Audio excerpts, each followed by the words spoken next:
Ce matin, on va rencontrer quelqu'un que vous connaissez, j'ai vraiment pas à le présenter. C'est ça qui est pratique avec lui. C'est Bernard Pivot qui est notre invité sur le plateau de Thé au Café. Bonjour Bernard, c'est toujours un régal. Bonjour. C'est vrai que...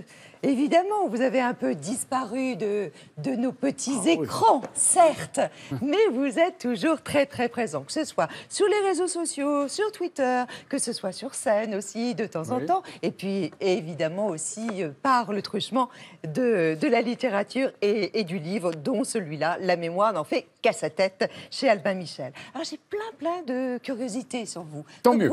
Vous en avez aussi souvent sur les autres. Oui. Vous savez qu'il y aura des surprises aussi durant cette émission. Donc, qui dit surprise, je ne vous en dis évidemment pas plus.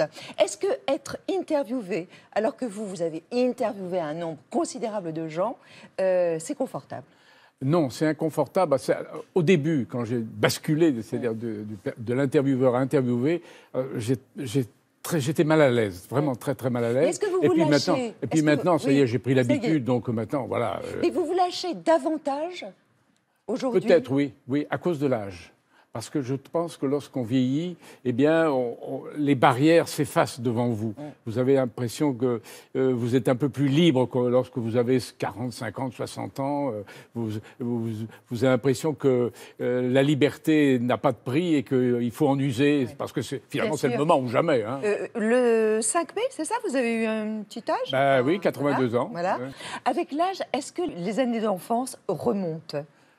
Oui, surtout quand on écrit. Quand on écrit, alors effectivement, il y a des moments, d'ailleurs dans le livre, vous avez évoqué il y a un moment, il y a des passages où effectivement, d'un seul coup, on se revoit dans telle situation. Ça ne veut pas dire qu'on aime son... Moi, je n'aime pas beaucoup mon adolescence, car je n'ai pas été un adolescent très intéressant. Pourquoi vous dites ça? Parce que Vous l'avez ressenti comme ça, mais les autres vous le disaient aussi? Non, on ne me le disait pas, mais rétrospectivement, je me dis que mon adolescence, j'ai pas été très bon dans mon adolescence, voilà, j'ai pas été très bien.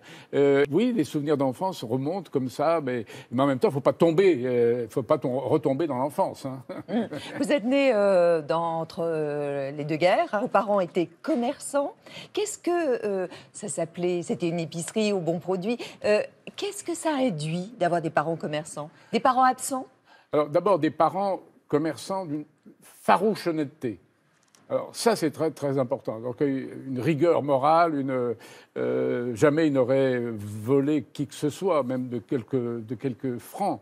Donc ça, c'est très important. Et puis, alors, dans le commerce, je n'aimais pas beaucoup, moi, vendre, acheter, comme ça, je n'aimais pas beaucoup, mais quand même, ça me donne le contact avec les gens. À ce coup, vous rencontrez des gens, il y a des gens sympathiques, antipathiques. En plus de ça, je faisais des livraisons à domicile en triporteur. Alors, il y avait des gens qui vous accueillaient, qui étaient formidables, et puis d'autres, au contraire, qui disaient « Ah, ben si c'est le fils du patron, on ne va pas lui donner de pourboire. Hein. » Donc, vous voyez, il y a quand même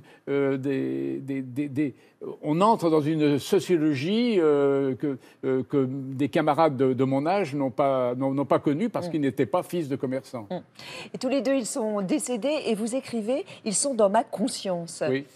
Ça signifie quoi? Que vous leur parlez?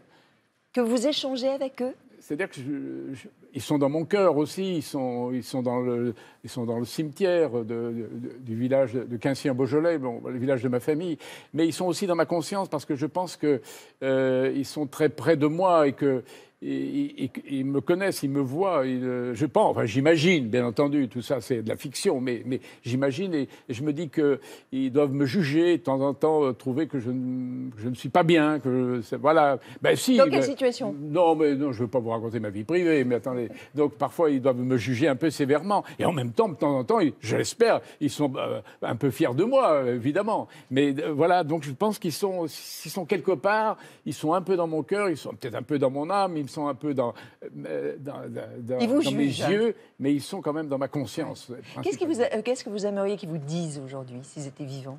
J'aimerais qu'ils me disent qu'ils m'aiment. Alors, en plus de ça, je suis d'une génération... Ils ont su le dire, ça? Non. Je suis d'une génération où on ne disait pas à ses parents « je t'aime » et les parents ne disaient pas aux enfants « je t'aime ». Ça, c'est tout à fait nouveau. Hein. Pour moi, c'est quelque chose de... Et moi-même, je n'ai pas su le dire à mes enfants, alors que mes propres enfants pratiquent la déclaration d'amour à tour de bras. Et ça, vous le regrettez? de ne pas avoir connu ça. Oui, franchement, oui. C'est ça, je pense que c'est quelque chose de bénéfique aujourd'hui dans ces relations vraiment, je dirais presque amoureuses entre les parents et les enfants. Vous aviez le sens des responsabilités quand vous étiez ado, puisque vous étiez l'aîné quand même de 3 enfants. Pas plus que ça. Non, pas tellement. Non, j'étais pas. Non, je vous dis, j'étais pas un adolescent très intéressant parce que non, au contraire, je fuyais plutôt les responsabilités.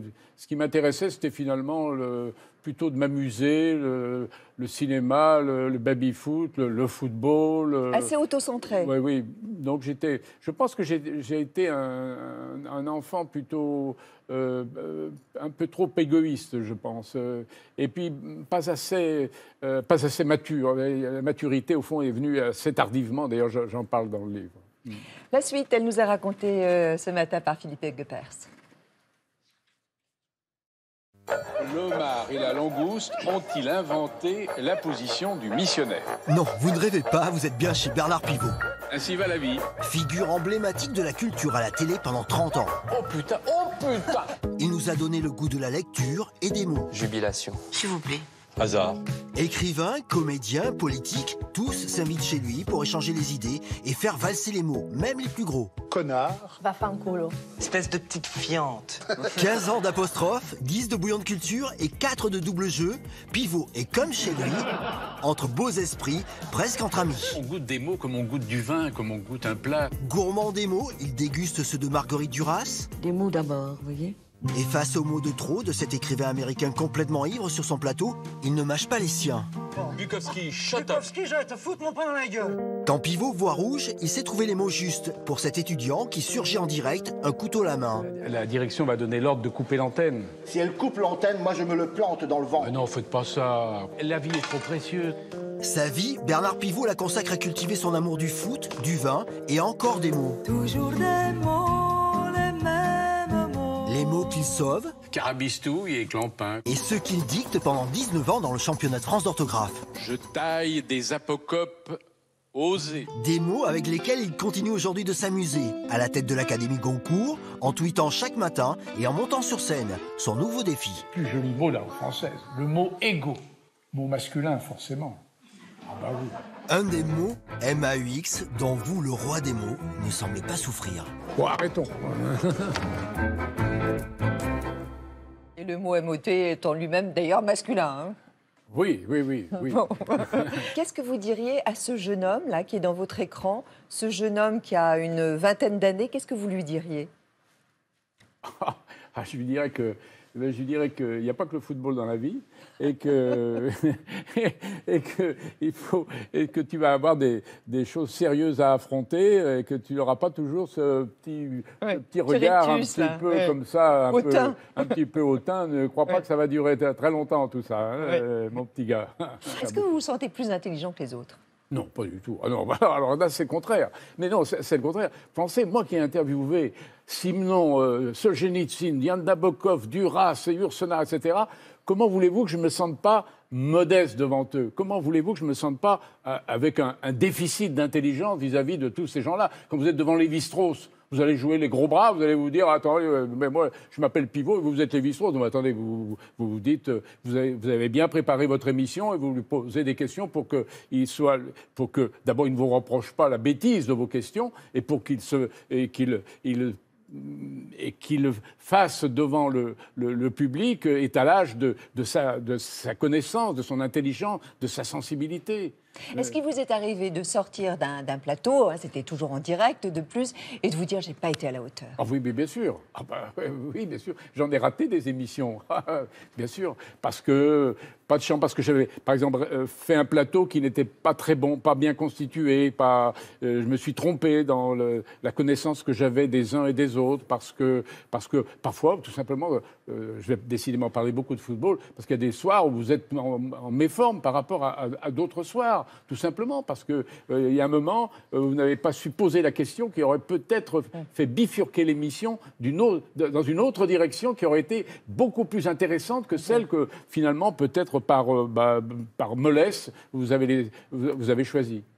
Il est bon ton aussi, alors là vous en parlez dans votre livre, de fustiger la télévision pour sa vacuité, son non-sens, son divertissement. D'ailleurs, vous faites référence aussi à Fabrice Lucchini. Est-ce que c'est votre propre constat?